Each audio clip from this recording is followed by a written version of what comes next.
tomto videu si ukážeme, ako uháčkovať magický krúžok.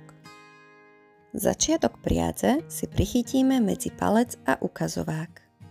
Priadzou si obtočíme dva prsty tak, aby sa nám priadza prekrížila. Voľný koniec priadze si prichytíme medzi prostredník a prsteník. Háčik si vložíme do kruhu popod priadzu pomedzi prsty a háčikom vytiahneme zadnú priadzu dopredu. Palcom a ukazovákom si prichytíme háčikom vytiahnutú slúčku.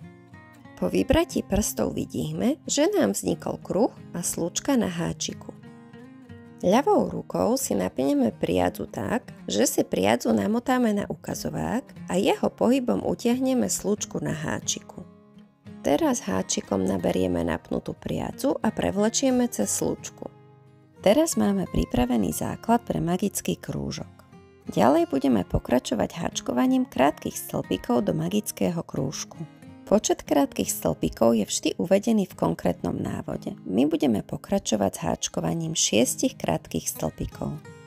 Háčik si vložíme do krúžku popod priadze a háčikom naberieme a vytiahneme napnutú priadzu dopredu pred krúžok. Na háčiku teraz vidíme nahodené dve očká. Opäť háčikom naberieme napnutú priadzu, ale pozor, tentokrát háčikom nevchádzame do magického krúžku, ale naberieme priamo napnutú priadzu. Túto priadzu prevlečieme cez obe očká na háčiku. Takto nám vznikol prvý krátky stĺpik v magickom krúžku. Rovnako pokračujeme v háčkovaní ďalších krátkych stĺpikov do magického kruhu.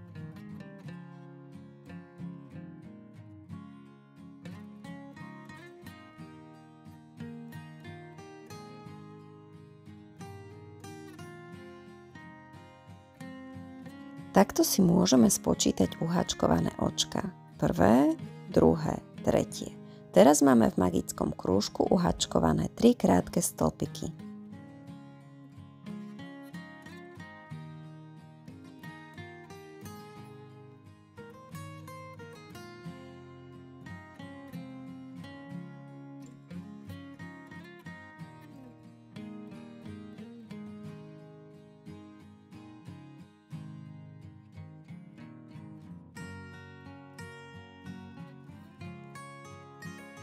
Keď máme uháčkovaných 6 krátkych stĺpikov, chytíme si voľný koniec priadze a magický krúžok utiahneme.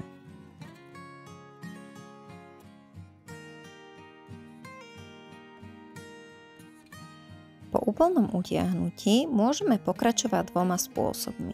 Teraz si ukážeme prvý spôsob, a teda môžeme magický krúžok ukončiť pevným okom. Následne pokračujeme v háčkovaní ďalšej rady. Teraz si ukážeme druhý spôsob ukončenia magického krúžku. Tento používame vtedy, pokiaľ nechceme magický krúžok ukončiť pevným okom, ale chceme háčkovať ďalej do špirály. Do prvého očka v magickom krúžku si uháčkujeme jeden krátky stĺpik. Toto očko si označíme označovačom.